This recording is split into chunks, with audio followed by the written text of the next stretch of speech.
The fact that we are exerting ourselves in one way does not necessarily mean that we are going to get a reward for it in another way. Sometimes it is interesting that you would find that, okay, someone says that, well, this man I'm dating, I know he is married, but I'm the one who cares for him. Because of that, eventually he is going to marry me. God is not unfair. He's going to make sure that everything I am doing, I'm going to get the result. That's not the case. In as much as life is supposed to be fair, we live in a world that we cannot control. We can only control what is within our power, our time, and our space. So we need to make sure that we take advantage of what is within us and our time and our power, and allow other things to flow, knowing that sometimes we may be fairly treated and other times we may not necessarily be fairly treated. Hello everyone, you're welcome to Unfiltered Psyche once again. In this episode, we are continuing our series on some subtle thought patterns we experience or we get whenever we are under some form of mental stress. And we've already spoken about two of these thought patterns. Today we are talking about two others. We are talking about fallacy of fairness and heaven's reward fallacy.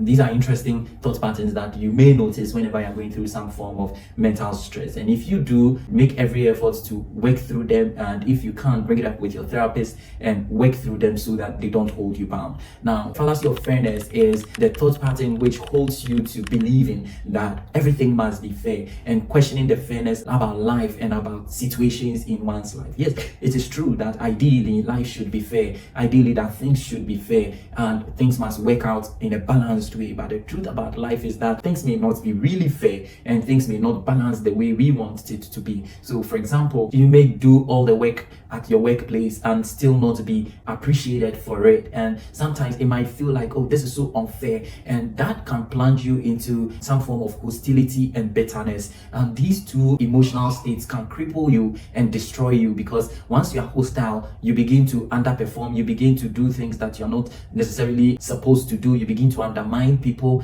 you wake up feeling tired and weak and unmotivated, you begin to do things which are way below your mental capacity and your intellectual strength. So whenever you feel that life must be fair, things must be fair, you're likely also to feel embittered about things and about people. So you may begin to look at people more critically, you may become resentful of them, and all these things can weigh a person down and prevent us from progressing. So one of the things that you may need to guard against is the thought pattern that we call fallacy of fairness, the belief that everything must be fair. Now, like I said, in as much as life is supposed to be fair, we live in a world that we cannot control. We can only control what is within our power, our time, and our space. So we need to make sure that we take advantage of what is within us and our time and our power, and allow other things to flow, knowing that sometimes we may be fairly treated and other times we may not necessarily be fairly treated, and that should be okay. Now, why do we sometimes feel unfairly treated? Why do we sometimes feel that everything must be fair? It's purely because sometimes you may have to deal with the brunt of being unfairly treated. Maybe you're a sibling and there's this other sibling who was always getting the favors from your parents, and you look back and wonder,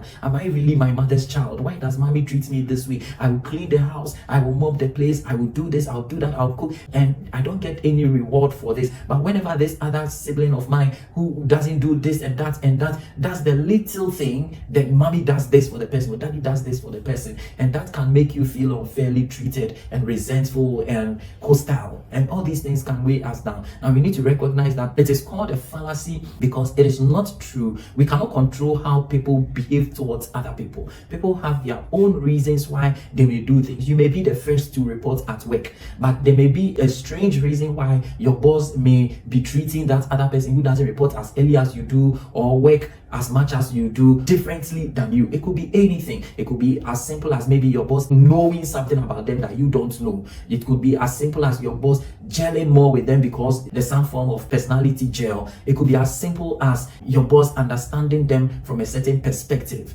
It could be even as simple as they offering a certain support that your boss values more than all the work that you do. So are we going to kill ourselves over this? No, because whatever we do, we must do for ourselves and not necessarily for the praise of others. We must do for ourselves and not necessarily to get the applause from the crowd. So in dealing with fallacy of fairness, one of the big things we must always ask ourselves is that, why am I doing what I'm doing? Am I doing it because I want to be fairly treated, because I want to be treated like this other person, or I'm doing it because of the existential benefit that I get? It's because I love what I do. It's because I think it is the right thing to do. I'm doing it because I know that this is the way to do things, and I know that I'm likely to get a reward later on, even if not now. So recognizing that there's a bigger reason why we do things other than being at par with others in terms of favors and all of that will make us recognize that we don't need life to be fair to be happy. So in handling fallacy of fairness, there are a few things we need to bear in mind, and one of them is that always ask yourself, why do I feel so strongly about this? Why do I feel so strong about the need for fairness regarding this situation? Write it down and evaluate why you so desire to be fairly treated about this, and then ask yourself, to what extent can I control the outcomes of this situation? So write that down as well and determine the extent to which you can control, and then limit the control to yourself. So maybe I can control the fact that I can air this to whoever is treating me this way. I can control the fact that if I keep on doing what I'm doing, even if I'm not applauded for it or I'm not recognized for it, I stand to gain in this way. So write down what you can control, and then decide to make peace with what you can control, and accept that you cannot control how other people behave, but you can make peace with how you intend behaving around a particular situation. That is how to deal with fallacy of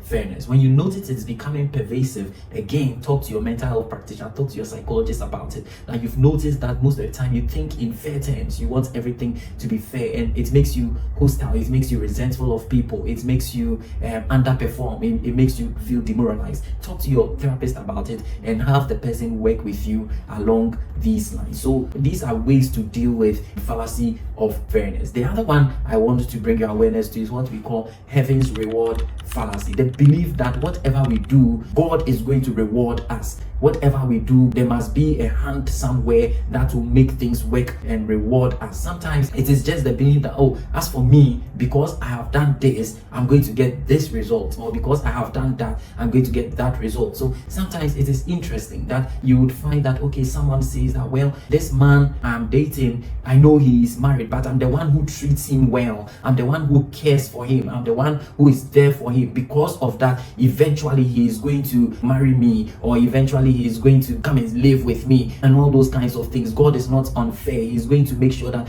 everything I am doing, I'm going to get a result. That's not the case. And so heaven's reward fallacy puts us in a space where, because we think we've done something, definitely we'll be rewarded for it. And sometimes we are held down by this. We go the extra mile, even when we need to change. Even when we need to look back and reflect on what is happening, we keep pressing on. So sometimes they believe that, oh, as for me, because I am killing myself to do this, I will definitely get that result. It sometimes leaves us in spaces of deep disappointment, and sometimes this disappointment will fester into deep depression. So it is similar to what I said about the fallacy of fairness. And so we need to come to that place where we recognize that even God, or the supreme being, whoever you may believe in, has his way of dealing with things. And so the fact that we are exerting ourselves in one way does not necessarily mean that we are going to get a reward for it in another way. We need to be flexible in our thinking. We need to look back, and these are ways to deal with it. Strategize, look at the situation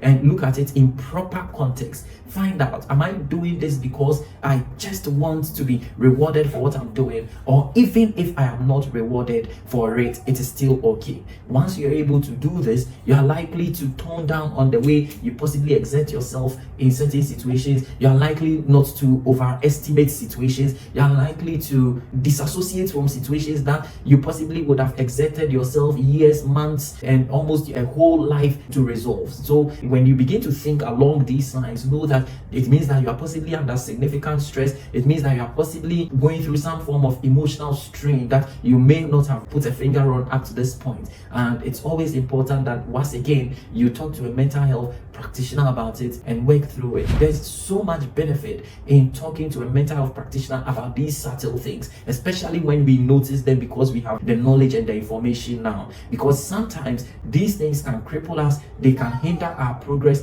they can make us do things that we are not supposed to do, and that can be detrimental to our well-being. I hope this is useful to all of us. You can leave your questions or your comments in our comment space on YouTube, and then we'll be willing to answer some of your questions and respond to your comments. Thank you once again. This is Unfiltered Psyche, where we get to learn about things your therapist may not be telling you.